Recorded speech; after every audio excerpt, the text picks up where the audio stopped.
Hey guys, it's episode 51 of Diamond Cast and the beginning of October, which means spooky season and a new Diamond Black EP and a tour with the Birthday Massacre and Lesbian Bed Death kicking off on the 24th of October.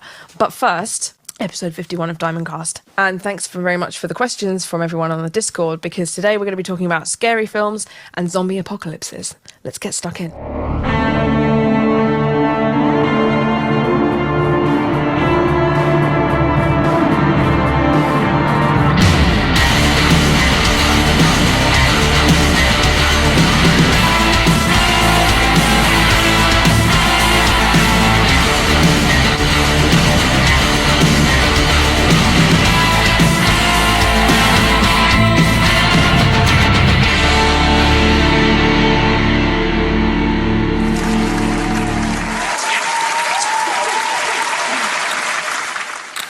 Hello everyone, welcome to Diamond Cast episode 51. Hello. Hello. Hello. It's the start of October, so we are officially in spooky season. So we've got loads and loads of things coming up this month, including an EP release and a tour, just those small things. Whatever. So yeah, and we promised you last episode that we would be talking about a secret this episode, and so I will hand over to Diamond Black, who are about to reveal the secret. Oh, you got him mid drink. Yeah, well, first of all, I absolutely love this. Is my favourite time of year. October, November is my favourite time of year because Halloween and over here we have bonfire night as well, and it just reminds me of being a kid. And there's loads of exciting things happening. I love the weather, like the kind of the cool, crisp vibe of it, and the look of the autumnal England, and Christmas is coming as well. So it just feels like a cool time of year, and I'm so excited that we're getting to release and do stuff at this time of year because it feels right for this band, I think. And yeah, super excited about that. The EP's coming out. We've got the tour coming up. It's spooktastic. It's spooktacular. Yeah, this is my favourite time of year for outfits because I can wear my long coat and look cool, but it's not too cold outside. It's a transition page between. Yeah, actually, I was gonna say as well. This is my favorite weather. September, October. October. Perfect weather for the whole year. In the UK. One of the few times it's good in the UK. Yeah, and it does, because we get a proper sense of traditionally what I think Halloween should feel like here. Yeah. That kind of weather, this kind of autumnal look to things. Yeah. Whereas I guess if you're like living in Miami or whatever, it's not quite the same vibe. But maybe, that's what people in Miami love, the fact that it is kind of sunny and they have their own take on it. But for me, that classic kind of autumnal fall look. Me and Nancy went to Europa Park last week for a holiday, which is in Germany, and they've got something like 100,000 pumpkins they fill the whole park with. It's really cool. It's the most Halloween-y place I've ever seen. 100,000. Something like that. We looked at it. It was 90,000. 180,000. They get 180. Wow. Yeah, it's like pumpkin everywhere. Seriously, it's wicked. That's amazing. Dedication. Yeah. I know in America they go big as well, because when I was out there last time, it was this time of year, and you drive along just a typical suburban road, and it wasn't like, oh, someone's put up a little kind of spooky cat, a bit of paper in the window. People had like huge, like massive scarecrow effigies, terrifying creatures on their lawns. You don't get much of that in London. No, I guess you don't. And I guess that is the 3rd of October, maybe. Maybe it's just starting now. I think it's maybe like people with houses that they own tend to. Because in London you've got lots of flats and it's a bit difficult to put skeletons outside your balcony. But I mean, like there's in our flat clause it literally says like you will not hang out anything. Oh yeah, it does say that. Every day's trick or treat here. We always get people ring the doorbell randomly. Well, not probably for the reasons that you want. But I guess the other thing about the Britishness, the British approach to Halloween is there does tend to be this reserved nature to it sometimes. I remember when I was growing up and my mum sometimes would be like, well, look, when the trick-or-treaters are around, just turn all the lights off and pretend we're not in. Rather than like properly like, hey, let's make it really fun. So I do think there is that slight... That's how you get your house egg. I'll try and jump out on them. That's what I do. Exactly. I answered the door in a screen mask once and they weren't even scared. See. No, they're not even scared. No. I'll go around the back and jump around the side. Get someone to answer the front door, and then I'll go around the side and jump out on them. Got it all planned. I like it. Anyway, yeah, should we talk about a secret? What do you guys at home do with trick-or-treaters? Do you buy candy for them? Do you run away? Do you close the doors and turn off the lights? Yeah. Pretend we're not in. They can hear us. The 6-year-olds can hear us. But I think it comes back to a very kind of British sensibility. It's like, generally speaking, British do not like talking to people they don't know, and they're trick or treat. Like the door, you have to talk to people you don't know. Oh my God, Martin, we have to talk to people we don't know. Like 3 children. Exactly, it's terrifying. It might be awkward in some way. So yeah, it's. I think that does kind of play on some of the British neuroses. About, like, it might be awkward if we have to meet someone new. Yeah, exactly. But yeah, I really love this time of year, and I think it's great. And we do have that bizarre thing that when you talk to people who aren't from England about Bonfire Night and the whole Guy Fawkes thing, they're like, What? What's that? That's insane. Yeah, I know. I thought that was just everywhere. They didn't have trying to blow up Parliament in the 1600s. It's like what a crazy thing to not grow up with. Yeah, and then all the kids make a weird little effigy and roll it around in a wheelbarrow and ask you for money for this weird effigy they've made of a bloke who apparently was involved in a plot to blow up Parliament. And then you have to give them money for this effigy that they're wheeling around. It's bizarre. It's pretty. And then at the end.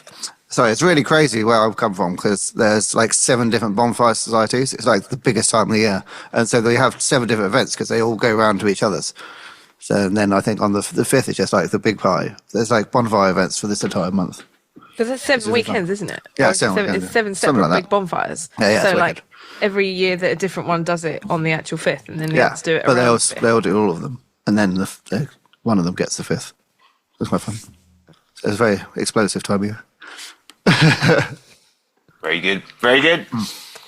So, this EP, super exciting because we are, in response to some of you guys' questions, it's going to be 6 tracks, 4 of which are the previously released songs that we've done over the last couple of years. So you got Misery, you got In Venom, Fall Into the Silence, and Dark Anthems. However, there are 2 completely unreleased songs on there, and let's talk about those today, people. Let's do it again. I'll say 2 completely unreleased songs, and then you press it. Okay. And there are 2 completely unreleased songs on there. Hello, that's quite ghosty, actually. It's quite spooky. Double duty on that, wasn't it?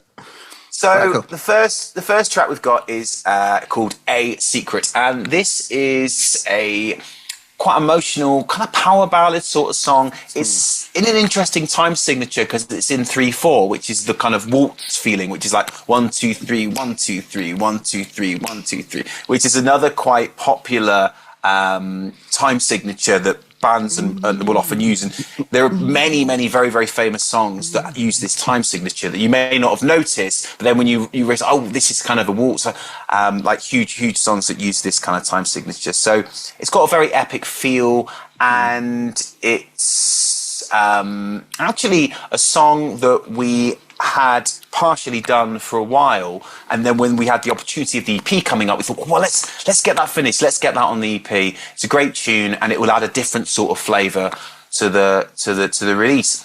It actually, the very origins of the song was that the chorus idea was something that Yanni came up with when he was 18, and he just held on to it for many years thinking, I've got to make that into a song one day. And when we started working together, he thought, this is the perfect time. This is the time. This song is right for Diamond Black to develop. And so we took the chorus idea and then we all fleshed it out into like a full song, which is quite an epic tune. And Vincent, what's it like to write drum fills for a 6/8 song rather than a standard 4/4 song? I was actually going to say when you say 3/4, for me, I count this as 6/8. Mm-hmm. I mean, it depends on how you count it, but for me, it's 6/8. Yeah, that's the same, but it depends how do you count the bars? Yeah. But for me, it's 6/8. But yeah, it's quite interesting, and it's also something that I've been, it's something that I've done a lot before. I've recorded a lot of songs in 6/8 or in that kind of shuffle feel halftime. So on this one, it was interesting and trying to remember because I didn't want to make it sound too complicated because it's a slow song and there's a lot of space for some kind of reverby effects. So I wanted the toms to really stand out and the snare drum. So I didn't want to do any really fast drum fills. Otherwise, it's going to sound all muffly and blurry. So fills are quite very solid and very pronounced. So there's some serious toms going on. Yeah, serious toms. Actually, we've been working on this the past few days, right? Like really intensely the past few days with Yanni and going back and forth with the mixes. And so I'm excited to hear I think he sent us the final version. But, do you remember? Almost. Do you remember with the midsection, which is very, very tom heavy, you know, the middle part of the song? Did you just come up with that should be a tom part, or was it like always the idea that was going to be a tom related part? Do you remember how that process happened? See, now I can't remember, but I'm pretty sure I wrote that whole thing, the tom part thing, completely new. I don't know. I can't remember what it was originally, but that section is completely new. Well, the chances are, go on. And also remember the intro. I added that intro with the rim shots. Oh yeah, that's completely new as well. I think we've already finished it. And then because it's such a long time ago, I don't know if Yanni suggested something in the intro, and then I just came up with a completely different drum beat. And I just added it there with the right cymbal, and it worked really well. The way he mixed it with the existing drum track, I think it's gelled together, and then it sounds like a completely different. It sounds like a completely different drum kit in the intro. Did you use completely different drums for that? Like, same drum kit, but just different kind of playing. Different playing. It's one of those things that it didn't feel like it's in 6/8, but it is. But because I added the rim shots and ride here and there. I don't want to spoil it too much, but it's completely. I find that that intro beat very, very interesting and very original. It's something that I've definitely never done before. So, when the song starts, it doesn't really sound like anything we've ever done before, does it? At the very beginning of it, it's a very unique kind of sound. I think that's cool. And that's very I think that's very Yanni to be experimental about, hey, let's just do something completely different at the beginning and then bring the best out of us with that attitude. When it comes to that midsection, I do think that tom thing would have been completely your creation, Vincent, because whenever I've done demos, I've never really programmed any big tom thing because I don't really know what sounds good or how to use toms in programming. So it was probably just a really simple kick snare pattern, and you were like, hey, let's make this a big kind of thunderous tom section, and it really works with the atmosphere there, and then it really lifts up for the guitar solo. It's good. It's a good take on things. So it's I think it's a really nice addition because it means that every song on the EP has quite a different flavour and shade now. There's no song I'd say that there are no two songs that I think are sort of similar. They're all very, very unique and have got their own personality. Well, what we're doing with this EP, I mean, if you've been watching Diamond Cast for a while, you'll be hear us talking about an album that we've been working on and recording and doing for like the last year. And that's our album that's to come. And this EP, with including a secret on it, it's like the bookend to the era of the band thus far. So it's an accumulation of all of our singles plus a secret which we had in the back burner, which we've revived for this one. So it's like Diamond Black version 1. Yeah, exactly. It acts as a really nice bookend to that kind of era, and now the album is the new era. It's really nice in that sense, and the artwork looks fantastic. Well done, Mr. Hart. Thank you. We were just looking over the CD booklet over the last couple of days, and I'm just blown away with how brilliant it looks, and I think your choice to go with that particular format is the perfect balance between. It's a significant feeling release, but it's not super expansive. Yeah. And what was your thinking when you came to decide that's how you wanted the format to be? Well, it's only because it's 6 songs. 5 have got lyrics, so I only need space for 5 lots of lyrics. But I also don't want it to just be. I don't want it to be a plastic case. Always wanted to be a digipack cardboard case. I always thought there's no point in having a booklet. So if I get a couple of fold-out pages, then it looks really cool. It's like a concertina thing, and it's reveals more of the artwork as you open each flap, so that's quite a reveal. That's my thinking. Yeah, the cover looks insane. I'm definitely going to have that printed on my kick drum because Cool. it just looks That would be awesome on the kick drum. Yeah, it's perfect. Oh, I don't want It's it. perfect. Perfect shape. Yeah. Cool. And it's also on some merch as well, isn't it? Oh yes, I've designed a very exciting hoodie coming up, which I know you've been wanting a hoodie for a while, which we'll have with us on tour. Yeah, we'll have them. Hoodie looks really, really good. Yeah. And I love how this amazing coincidence, sort of unintentional, maybe it was like in the stars, was that the front cover actually matches the band photo in a really interesting way. And that's a great photo by you, Nat. Really, really strong. And it just matches perfectly with the front cover. And it was just serendipity, wasn't it? So, yeah, it's a super exciting, I think, for all of us. And do you guys think it should be gloss or matte? I mean, what, the print? Yeah. It's sort of like silk. It's not really gloss, but it's not really matte. Oh, cool. Yeah, it's not going to be like super shiny, but it's not interesting. No, I don't think. I think it's normally like silky print. I'll have a look. I've not seen that before. I've only ever seen gloss and matte. Yeah, it's like not shiny. It's not super shiny, but it's not like paper film either. Oh, nice. I feel like a little bit of gloss would not be that bad because it brings out the color. Exactly. Colors would be really. If it's like maybe white or gray, then maybe not too bad. That's cool. So that's a completely new song. We're super excited about you guys hearing it. It's a very different approach from anything I think you guys have heard from us before, but it still absolutely sounds like us. Yeah. And it's not often so far that we've done a song that's specifically kind of about relationship oriented thing. Often things are a bit more about self-empowerment or about struggles with things. But this was specifically written about the idea of relationship and unrequited love and stuff like that. So I'd be very interested to see what you guys make of the lyrics and what you take from it. And maybe we can do a bit more of a reveal about the meanings at some point. But yeah, it's a different shade of the band, but it's really cool. Anything else anyone wants to say about it? Of course it does. Oh yeah, it has a rune. Yeah. That's it. Cool. Yeah. Great. There's loads of runes in the artwork. Because I put all the runes in there for all the songs so far, so there's runes in there for songs that aren't on the EP as well. So you have to try and figure out what they all are. So there's a game coming along to figure out what the extra ones are. Yeah. No. That'd be really cool if people actually can. There you go. I'll probably put out the booklet at some point, maybe on the Patreon, that does explain them all. Very nice. Yeah. So anything else anyone wants to add about this song before we move on to the next track? It's a nice song. It's good. It's actually been in my head for the past 2 days. It's good. Every time one of your songs plays, it's usually Adam playing one of the new songs on the album, but the chorus has been stuck in my head for the past few days, so there you go. Good. Excellent. What you It's will. an earworm. It is an earworm. That's good. When are you gonna divulge the release date of this?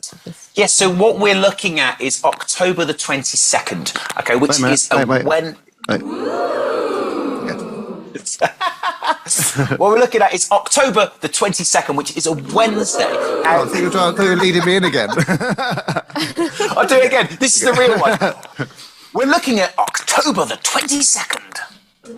Doesn't do it. Doesn't do it. Okay, cool. Which is a Wednesday. Seamless. which is a Wednesday. Now, reasons for this. There are a couple of reasons for this. Firstly, we actually go on tour on the Thursday, so we want to keep a day clear to actually focus on release day and being sort of in connection with all of that. Secondly, it's quite good for bands that are upcoming like ourselves to avoid releasing on a Friday when everything else comes out, and that just in terms of like visibility and in terms of getting like good sort of press and reviews and stuff. So yeah, those are some of the reasons behind why we've aimed for October the 22nd. Great, it's in the middle of October, spooky time, so you get a chance to listen to the tunes before you come and see us on the tour. And yeah, I think that's a three or so weeks away from now. So very exciting. It's going fast, according to the Birthday Massacre. It's coming. Splendid. Yeah. And also, I have to say about our London date. Yes. Okay. Well, a couple of months ago or weeks ago, we mentioned we had a London show coming up, but that was a bit. We've been negotiating it back and forth for a while, so I wasn't sure if it can happen. But now it's happening! Yay! That's a good way of sound effect. And we're going to post our details about that on the website. So it'll be on November the 7th. So keep that day free. November the 7th, London headline show. I think so. That's a Friday night. Yeah, that'd be fun. Oh, it's a Friday night. Yeah, so I'll put the details on the website and on all the socials and Discord and stuff as soon as I can. Cool. So you get an extra special day after the Yeah, tour, that'll be the birthday end of the massacre. tour show. So that'll be fun. Without the Birthday Massacre, that's just an us show. Diamond Black Party. Ain't no party. Look at that Great. party. Cool. That sounds good. Andy says, does Diamond Black have a favourite Birthday Massacre song or one that they can recommend? Well, is this a good segue That might lead in. into... Good segue. I know my favourite Birthday Massacre song. What is it, Adam? Well, it's actually Fall Into the Silence by Diamond Black. How is that? What do you mean? How can that be? How can that be a Birthday Massacre song? But it's a Diamond Black song. Adam, I don't understand. Well, I'm privy to the knowledge that there may be a Diamond Black, a Birthday Massacre remix appearing as their last track on this EP. What? That's amazing. Are you telling me that the sixth track on the Diamond Black Dark Anthems EP will be a remix of Fall Into the Silence by the band The Birthday Massacre? That's what I'm saying, Ben. Whoa! Wow. I think that deserves a woo. Oh no, I've got a cheer. Oh, simultaneous cheering and wooing. Yeah, exactly. Yes, that is a fact, people. We have managed to rope in Michael Rainbow, the guitarist of the Birthday Massacre, to do a remix of Fall Into the Silence, and it sounds really, really cool. I didn't really know what to expect. I was hopeful of what I wanted it to be, and then we heard it a couple of days ago, and I was just blown away because it's awesome. It just sounds like exactly what I wanted, which was the two bands combined into one. Sounds phenomenal. Vincent, what did you say about it? It's definitely my favorite track. And then I've been listening to it nonstop. It's absolutely amazing. I just can't believe it. I can't wait for these people to listen to it. Yeah, amazing. It's a banger. I can That's see it in a really goth cool. club, goth club dance floor. Definitely sounds clubby. Yeah. That's really, really cool. How did it come about that you got to work with the Birthday Massacre on a track for your EP when you're doing the tour? Is that all kind of coincided at the same time? Again, just strange coincidence and serendipity. Because we got to know the band a few years ago through various things, and I sort of approached Mike and said, "Look, would you do a remix for us?" And he said yes, and I was just like so blown away when I heard it because it sounds like a Birthday Massacre song, but Diamond Black doing it. It's just brilliant. Yeah. And I had a bit of an emotional response because I'm a fan of the band. I'm a big fan of the band, and I started listening to them in 2007. And suddenly it was like, oh my god, here's our song done within their framework, within their kind of paintbrush sort of thing. And I was like, wow, this is so incredible. So that's been a really, really, really fun experience. And you guys are going to absolutely love it. I mean, we love the Birthday Massacre, and what they've done to the song just sounds absolutely fantastic. So it's a great way to end the EP with this really nice flavour that also coincides with us releasing this CD that comes out on the tour with the band. So it's all worked out really, really well. Yeah, man. Yeah, it's weird because we approached them a long time ago, much before this tour was even announced. It's just a good coincidence. Yeah, the timing's been great. Nice. Brilliant. Yeah, I have the song on repeat every single day. I just can't believe it. It's amazing. Bang. Brilliant remix. Hopefully everyone else will as well. Yeah. When the song comes out. There you go. Nice. Oh, brilliant. Who? So that's answer to Andy's question. Favorite Birthday Massacre song yet to come. Oh yeah, that was it. Yeah. Well, actually, Do you have an actual favourite Birthday Massacre song? yes, I do. I like Pale and Control. it's all from the Pins and Needles album, which is fantastic all the way through. But then they've the more recent stuff. In fact, they've been really consistent ever since Pins and Needles, which is 2010. Like every album's been exceptional and brilliant. And the last few albums, there's a great track called Under Your Spell, and the newest album is great as well. I've got an interesting story about the Pins and Needles album, which was I was back home, and my younger brother. A couple of years ago, my younger brother, I suddenly heard him listening to Pins and Needles. I was like, I didn't know he liked the Birthday Massacre. He was blasting it. And I was like, well, this is insane. I said to him, I didn't know you liked that band. He's like, yeah, we listened to that. He's Bristolian. He said, yeah, I listened to that Pins and Needles album like on repeat when I was 18. I was like, wow, okay, cool. At that point, I already knew the band a little bit. So I secretly went to them and said, look, Christmas is coming up. Can you do a signed vinyl of Pins and Needles to my brother? Yeah. And they were like, yeah, sure.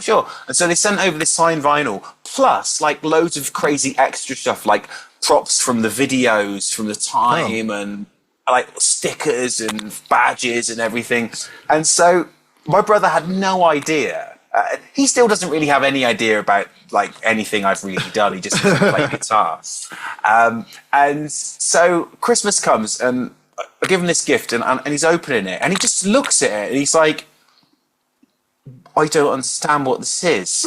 I'm like, this is from the band. They've done this for you. I kind of know them a little bit. And he was like, I can't believe it. And then he didn't. True, like my brother stroke British response. He didn't really say anything, and then a few hours later in the kitchen, he sort of went, "That was next level," right? And there was just such a nice moment that to sort of be able to surprise him like that, and for him just not to. He does no connection between how can this be happening in my living room in Bristol from this band that I really like who are in Canada. How can this be happening? So yeah, and thank you again to the Birthday Massacre for doing that. Yeah. That was so nice of you guys. Hey. Oh, crick. You're cricking a bit. Okay. No, it's lovely. Is that the same brother you got you did the music video for? That's my older brother. It's different. Oh wow, you're so brilliant at getting presents for your brothers. Oh yeah, I did that Fighting Fantasy thing. That was awesome as well. Exactly. Yeah, exactly. But yeah, so that was Good album. It was really cool, really cool. And yeah, Pins and Needles is a great album, but then everything since then, they've been consistently great. Cool. Cool. All right, it's time for fan questions. So we didn't miss anything, did we? Don't think so. I think we've covered the EP in the tour. Fantastic. Okay, so Emdasu says, as it is spooky month, I'd love to know what your favourite scary movies are, and also if you have any Halloween traditions. Well, trying to make Sounds people like- jump. Try and make the trick-or-treaters jump. Not actually How'd you do? trick-or-treating, just jumping out on them. I used to scare my nan a lot, which is fun, but she's not around anymore. How did you? So is this something you still do now? I can't really do it now. I live in London, so I live really high up, so no one comes up here. But when I lived down, those things I could jump out of them. That's fun. Now, very scary movie. It would be Brain Dead. It's my favourite horror film. Yeah, I want to get into all of that. Peter Jackson. Yeah, I love it. Most blood in any film. Just for over the top. Is it still got the most blood in any Probably film? not. It's Still probably been holds the record? surpassed. It's probably been surpassed, but it's just so ridiculous. It's So wicked. for people that don't know, Peter Jackson of Lord of the Rings fame has a film he directed way before Lord of the Rings called Brain Dead, It's so which good. is do you want to give a flavour of it? I mean, it's a zombie film, but it's just like it's the most over the top gore you could ever imagine. Like people get put in blenders. He goes around with flying like a mower and just mows people down. But it's mows like them to funny struggle. gore. But it's like not, over the top silly. Yeah, It's not like It's pretty horrific gore when you where watch it look as a at it and child. think, that's horrific. It's once more you like realise it's not real. Yeah, it's over the top silly gore. It's not really Yeah, that scary. is- It's got scary, but it's gore. Yeah. That is quite an interesting concept because I've seen that film as well, Yeah. and it didn't. Even though I'm very sensitive, it didn't emotionally or physically scar me. It didn't emotionally or mentally scar me Yeah. because of the way it's presented, which is so comedic. Yeah. And I think that's part of what made it. It makes it. It doesn't have that same kind of, because what's I think of is the emotional impact of when you watch stuff where it's like got a lot of violence or gore in it, is because you're maybe invested in the characters in some way. Because this is just like zombies, it's almost cartoon like, right? And that I remember just thinking that was kind of funny, and it was witty, Cheek, I think, making fun of itself and making fun of the genre and stuff. So yeah, that's I remember that being quite an enjoyable film. It's quite fun. What's some? No, I'm not going to tell. What's yours? I've always liked The Shining. I think I love Jack Nicholson, and I think there's so much atmosphere in that film, which through the Stanley Kubrick direction of the hotel and the soundtrack, it's just a masterpiece. Is it as good as the book? Arguable. Stephen King famously doesn't like the film. He doesn't like a lot of things. The film? He did. The book was first, but the film doesn't really encapsulate the nuances of the book. And also, watching it back now, it's almost comical the way that the lead character, Jack Torrance, played by Jack Nicholson, just goes crazy within like the first 7 minutes. Whereas in the book, it's much more of a subtle and realistic build of him being like a good dad and a good husband, and then he sort of slowly becomes possessed by the spirits of the hotel. Whereas in the book, in the film, it's almost like straight away, it's like, oh, my fucking, you shouldn't have done that. My wife is a confirmed ghost story. She loves ghosts, and like it's just straight away, it's like wacky. But Jack Nicholson's so brilliant in it that you can't help but just get invested in it. Yeah. What's yours? I've got a little recommendation for the Bats to watch. If you haven't seen Twixt, go and watch that. That's a really good film. Yeah. It's really good. Francis Ford Coppola. Yeah, it's wicked. And yeah, it's really. But we can't tell you anything about it. Just go and watch it. No, well, there's two versions of it with two different. There's two. Yeah, he always does weird edits, doesn't he? I don't know what version to watch. One's better ending. Yeah. Maybe I'll post a link to it in this video description. Post a link to the one with the good ending. Okay, I'll do that. Or the one with the more descriptive ending. Yeah, okay, cool. I'll do that. Yeah. What's your favourite horror film, even, Natalie? My favourite horror film? Yeah. Well, it's not really horror, but I like Scream because I've liked Scream since I was like 10. Yeah. That's like your favourite film, full stop, isn't it? And Die Hard, but that's been the case since I was 10. Like, I've not changed my favourite film since. That's not true. We've watched a whole bunch of really good films together. Although we did spend the weekend watching films. Sorry, Vince. Which Die Hard? All of them. One. The first one. Subsequently, all the others, but definitely one. That's a Christmas we film. did sort of spend the weekend watching films, and one of the films we watched was Mandy. I don't know if anyone's seen that. That's great. Nicolas Cage. Nicolas Cage. Yeah, we thought it was going to be funny or silly or whatever, but it's like proper like. It's got everything in it that you could possibly want, like conspiratorial darkness and things. Yeah, a bit like a bit satanic and that kind of thing. But also, great sort of splatter movie gore. Yeah. One of the recent ones, Late Night with the Devil. Late Night with the Devil was really good. Oh, that's good. Yeah. This is some good recommendations. It's like a late night TV show, and you sort of about demonic possession and stuff. And I don't want to ruin too much about it by talking about it. It's set as if it's a late night TV talk show, and it gets progressively more weird. Yeah, it's really good. I like ones that subvert your expectations, like make you think something's one thing and then it turns out to be another. I like psychological horror and like body horror and stuff like that. So another one we recently watched was Possessor. Possessor is wicked. Possessor is really good, yeah. And then I think by the same director. Infinity Pool. And I don't remember the director's name. So we're quite into this bit. Brandon Cronenberg, who is the son of David Cronenberg. And yeah, they're good. So I'll put a few links in the description of this one if any of the Bats want to check out some suggestions. Yeah, Cronenberg, I always quite like The Fly. I thought that was a good movie. Because again, it's kind of the opposite of Brain Dead. Because in Brain Dead, you don't care about the gore and the zombies that the subject to this disintegration. But in the film, you really care about his character, and therefore I always find that a lot more harrowing because you really care about the protagonist and how he's actually like losing control not just of his physical self but of his mental capacity as well. In the end, where he ends up actually turning against the what's her name, Gina Davis character. I've always found that really, really deeply affecting and moving, that film. I think people might sometimes forget the fact that it is quite a deeply emotional and psychological film, as well as just being like a gory film. It's a clever film, that. I know we watched the weekend, Natalie, which you might be able to talk about. We watched The Thing. So it's probably my new favourite horror film, to be honest. Has anyone else seen this thing? The 1982 John Carpenter. Yes. Yeah, with Kurt Russell. Yeah, very good. Very, very atmospheric. Very atmospheric. What really do you guys like about it? Well, we both kind of felt bad for The Thing. And we were wondering if anyone had ever written it, or if they'd made like a sequel which was from the perspective of The Thing, as opposed to from, because the people in it, they're just kind of like, you know, gung-ho, kind of like, we must kill the Yeah, it's just trying to escape. It's not trying to kill them, it's trying to survive. Kill them, and it doesn't see them as killing. And then we Googled it, and we found somebody had written a 6,000 words short story called The Things, from the perspective of The Thing, and who's the alien who calls the humans things.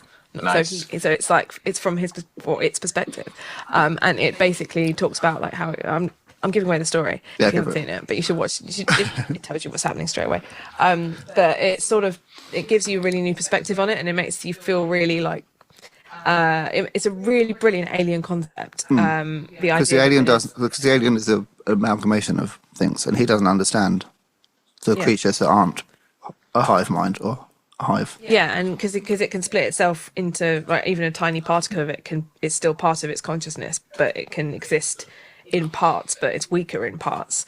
So it has to kind of join together to become stronger. That's why when it like gets into different humans, it sort of looks gross and feels gross for us when we see them all connecting to each other. But for it's just regaining all of its parts and becoming its whole again. And then the idea of it like being blasted away by other humans because it's trying to set on fire and stuff, just sends it into smaller parts, but it doesn't kill it. It's still trying to find itself. And in the film, there's a bit. Am I revealing it? Yeah, you can do it. In the film, it's a part where it's sort of building its spaceship to go back home, and it just wants to go home. It doesn't really want to stay on Earth and kill humans and possess people and stuff like that. It just wants to find its way back. The humans assume it does, which is why they keep tracking it down. The human, because the way that it interacts with them is a way that is grotesque for the humans, and they think, it's evil. So it's just a different matter of perception. And what I love about it the most is the concept of this alien that we can't conceive its wants and desires, and it can't conceive ours. And so it's just actually a really good film, to thought-provoking. I really liked it. That's so cool. I'd never thought of it that way before. That's really, really interesting. And is that what this book, the 6,000 word novel thing talks about? That's so cool. Yeah, because we were talking about it anyway. That's why we were Googling for it, because we were like, this is what we think, it'd be really cool if it was from the perspective of the thing, and we felt bad for the thing. And then we found this, so yeah, we can link to it in the thing. I'll put that in the description. We can link to it in the description if anybody wants to read it. There's going to be a load of links in the description of this. Get us off on talking. Yeah, it'd be really good to start a conversation about horror recommendations. We might end up with that. That'll be our theme for the week. Yeah, maybe we can do a different one each week on Halloween. Watching it in 2025, which is 42 years after it came out, how did you feel about the special effects? That's really good. Pretty good, man. Pretty great. For the time. Yeah. I've seen other stuff that was filmed later that has worse special effects. Yeah. I mean, Massive like the texture of the blood, if we're going to go down that road, and like, that kind of thing. But I mean, the special effects in there are insane because of the things that happen to the people. Yeah. Like they're things you wouldn't have necessarily conceived of before in your life or imagined that could happen. What happens to the various characters when they get when bits of them split off into and join with other bits and stuff, like having the dogs coming out of his chest and things like that. That's pretty cool. Or the guy that's like his head just like comes off his body and starts running around and becomes a body. I mean, it's very, very probably really pioneering for the time. Must have been really scary for people in 1982 watching it. But now we didn't watch it and think, oh, this is like a bit corny. We were like, actually, this is a bit. No, we can always go conceptual as well. Yeah, the conceptual part of it is really. I guess also because it's done with physical animatronics or whatever, so it's stuff that's actually in the room. Whereas with the CGI stuff, I think that can quite quickly, those things that are superimposed, they can quite quickly age because our perception of technology is that we start to see like the joins, kind of, so to speak. Whereas with something's physically actually in front of the camera, I think it lasts longer. In the same way that if you a car stunt from 1975, if it was actually done with a car, it still looks like a car stunt because a car actually did it. Whereas a 2002 CGI car looks shit. Yeah, I think Brain Dead's all physical props over the top. Yeah, when It's like the Brain Dead would be difference rubbish if between it's being on a roller CGI. coaster and being on a simulator. Oh yeah. You don't actually feel the forces. Yeah. Yeah. Oh, so yeah, maybe we should do a different horror recommendation each week for Halloween season. Yeah, okay. Ooh, nice. Okay, cool. That'd be really good, yeah. So definitely about have 5 watched so The Thing if you haven't seen it. Or rewatch The Thing with the perspective of what's The Thing thinking in mind. Yeah. Well, what I really like about that movie is the atmosphere, the sense of isolation that they're on this Arctic base, and the atmosphere of that I think is one of the most compelling things about it, and the paranoia that none of them know who it is, and that for me is what makes it so compelling as a movie. The atmosphere of it is All really you have to really do to survive is just not do anything, not attack it, and it will just leave because it's building a ship to escape. It doesn't really want to kill them all. So if they just it just did had nothing, to possess and the it'd be person who had the most knowledge so it could build the ship. So the way to survive is to fucking do nothing. But it's the human's aggressive nature that gets them all killed. Yeah. Yeah, that's a Start a conversation about is that, if we just left it alone, could we coexist if we hadn't just gone in with the guns blazing? yeah, interesting. Oh, Right, what's the next one? right. It's a good question. It's a very good question. We've got a couple. Okay, so Jack's flatmate wants to know if a zombie apocalypse was to start today, what would be your plan? All right. Well, I think I'm living in central London, so I'm pretty fucked. My only plan of escape is I live near a canal. I've got a boat. Try and get along the canal on the boat. Get out of London as much as you can. Get it down to the coast. What I've got and just die there instead. You can't row a dinghy to the boat. So you can't row a dinghy down the canal to the Why not? coast. I guess it also depends. I'm just thinking of all the zombie movies I've seen. It depends what kind of zombies they are. Some of them run really fast. Some are really slow. Oh, I think some it's are I'm fucked. drawn to sound, or some are completely, stupid. And I guess I would find out what kind of zombies they are first before I edit. We need more information. So, ask your flatmate what kind of zombies they are. If it's zombies from World War Z, they're quite fast and aggressive. They're going to swarm. Yeah. But in other movies, they're just really, really dumb, and you can outrun them. So if there's a zombie smashing through your door, Vince, you're like, excuse me, what sort of zombie are you? Could you let me know so I know how to act? How tough to act. You'd be able to tell by the smashing though, right? Because if it was like buff, buff, buff, you'd be like, oh, he's pretty, pretty tasty. Yeah, exactly. Like, if that's like a smart zombie, you can already tell it's a smart zombie. Okay. Yeah. Smashing through my window or door. But if it's just walking around waiting, then you can knock it off.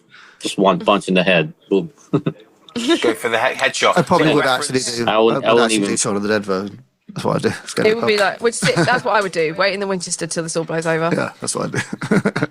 nice pint or a cup of tea. So is everyone? Sorry.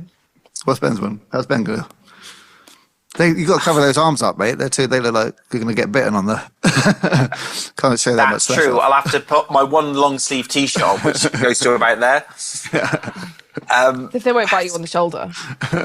Exactly. Not something I've given a lot of thought to.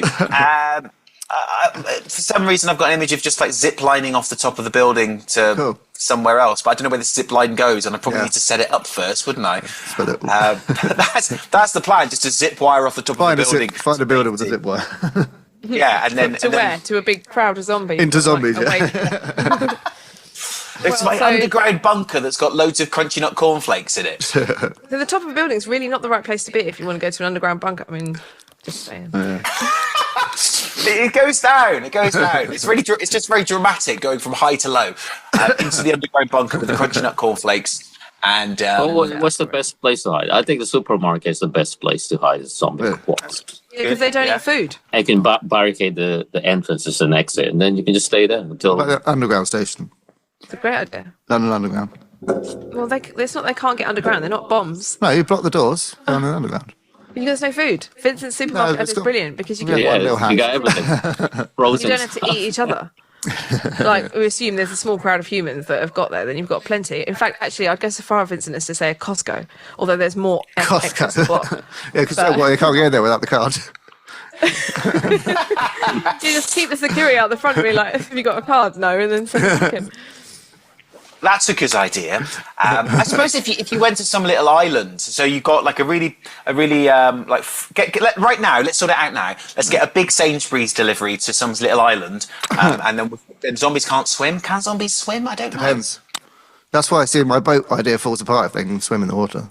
Yeah, some zombies. I think I've seen some zombie movie where they were walking or swimming in the water. So that's why my first question still stands. Depends what kind of zombie they are. I need to really find out before I run away. I need to observe them, kind of like analyze. Oh, what's the guy doing? Is he stupid or is he really fast, aggressive? Yeah, you have to look from a distance, right? From like a tall building, because you wouldn't want to have like someone telling you this is a zombie apocalypse, right? And then you go, oh shit, let's just act like in the case of any zombie, you have to see them. You can come to the top of my tall building where I've got the zip line, and we can look from there. But yeah, do zombies need to breathe? Can they walk? Can they exist underwater? Write in, let us know. Yeah. What would you do in a zombie apocalypse? Have you got your zombie survival pack already packed and ready? And would you go and hole up in a Costco? Let us know. Cool. Claire says, is there anything in particular that you like to have in the dressing room at a gig before and after you come off stage? I think dressing room basics, okay, which sometimes people seem to miss out on. Dressing room basics are, in my opinion, some water, some towels, a mirror, plug socket, a bin, right? They often forget about the bin. Yeah. And then I guess Mirror's the most important thing, right? Yeah. Exactly. Ideally, somewhere that's not too close to the stage. And once you start getting to sort of slightly better environment, maybe a sofa that you can have a little Vincent sleep on, a fan, shower. Yeah. But so I think the basics are. Those are some of the basics. But fan/heater, depending on what time of year it is. Well, fans all the year round, please. Yeah, those are definitely some of the things that are important. Yeah, when we come off stage, we normally just go straight out to the merch decks and hang out around the front. So we don't really use the backstage much afterwards, apart from for sleeping. It's the preparation that's more important for you. Yeah. And it's interesting because like I think when I had this question, I thought it was like, you know, specific types of food or drink, but actually you've been very practical about No, that. that's just they're nice to haves, like the basics that they normally miss. Yeah, just the riders basically. Yeah. Just Well, I mean, water, lager, obviously. But, food. Water. Yeah. It is water, isn't it? Lager for the there's a lager for the one person who drinks. That's great. Okay, But yeah, water, towels, like small fucking hand towels for stage are really important. Really important. And I guess ideally in a rider situation, it's good to have an opportunity to actually have some healthy food, because when you're on the road, it's quite hard to get healthy food. So like fruit and veg and stuff, for me anyway, is important. And I'm sure Vinny would have some good rider suggestions of what's important to him. Yeah, same. Fruits, lots of fruits, oranges, grapes, the usual blueberries, strawberries. Now there's too much.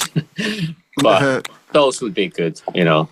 And like we said, water, towels. Wi-Fi would be, that's nice. But some venues actually don't have any Wi-Fi. Some. Yeah, Wi-Fi is important, particularly when you're doing things at the kind of level that we're doing, the way you might need to do like last minute admin and work and stuff, and actually get online and we need to get that thing for the set list or whatever. So yeah, that's definitely very important. Printer. Somewhere that's actually quite far away from the stage is useful too, so that you can actually have a bit of peace and quiet and chat to each other, and maybe Vinny can sleep, but Vinny can sleep through anything, so maybe that's not as important. That's what we'd be doing in a zombie apocalypse. You sleep it out. Just hibernate through it. When I wake up, everyone's gone. Yeah, a new planet. Planet Vincent. All from me. Kind of World War V. Hey, boom, wait, Boosh. yeah. There you go. Okay, last question. Okay. Judy says, do Diamond Black have any fun memories or experiences related to the Rocky Horror Show because of the 50th anniversary of the Rocky Horror Show this year? Yes, I do. Well, it's one of my favourite films, actually, all time. And I'm going to put another link in the description because I've actually released a cover of me singing science fiction double feature with my band Starscream. Yeah, so I'll put a link to that in the description as well. You didn't expect that, Judy. Yeah, so there you go. Good link. Cool. Great film. I mean, my parents showed it to my nan and granddad. My parents are very much like me. They showed it to my nan and granddad, and they were a bit like, "What the hell is this?" This is like in the 70s. That was really fun. Did they like it? Probably not. Mum and dad did too. Must have been pretty sensational when it came out. All the themes and the costumes and the concepts. Because I've only seen it once and I was drunk, so I don't really remember anything other than like a couple go to like a castle and it's just sort of outrageous. It's not really a story, is it? It's just like some funny things happen. But it's goddamn cool, and it's obviously iconic, and I love the idea that when people go and watch it at the theatre, everybody dresses up. That's part of it. Oh yeah, there's loads of audience participation. You have to throw rice at a certain time and stuff like that. It's really fun. There's a whole booklet on what you have to do. That's really incredible. Fun. Good film, good show. Yeah, I'll check out. I actually didn't know it was a film or a show when I was a child. I just thought it was a computer game because I had a little floppy disk game of it on my Amstrad CPC, which you can still see on YouTube now if you Google Amstrad CPC Rocky Horror Show. Nice. And you can see it in its entirety. And I thought it was that until I was about, I don't know, 7 or 8, until someone told me what it was. But I thought it was a bit. I just play it on my Amstrad. That's awesome. Brilliant. Awesome. Fantastic. Oh, cool. Are we done for the week? We're done for the week. That's everyone. That seems good, guys. That seems good. Lovely. Lots of announcements. Tour Lots and of EP announcements. details. Lots of homework for everyone if they want to have a horror movie marathon. Yeah, certainly. Cool. Well, we'll see you next week. Yeah. Bye, everyone. Nice one, guys. Bye. Woo. Thank you for watching that episode of Diamond Cast. We hope you enjoyed yourselves. If you did, don't forget to give us a like and subscribe if you haven't already. Tell your mates so they can subscribe too. And tell us what your favourite scary movie is. Leave it in the comments. Have you got prepared for a zombie apocalypse? Have you got your zombie survival kit in your house somewhere safe? All these things are really important questions. And recommend some horror films for everyone to watch because it's spooky season and I want to watch as many horror films as I possibly can. Yeah.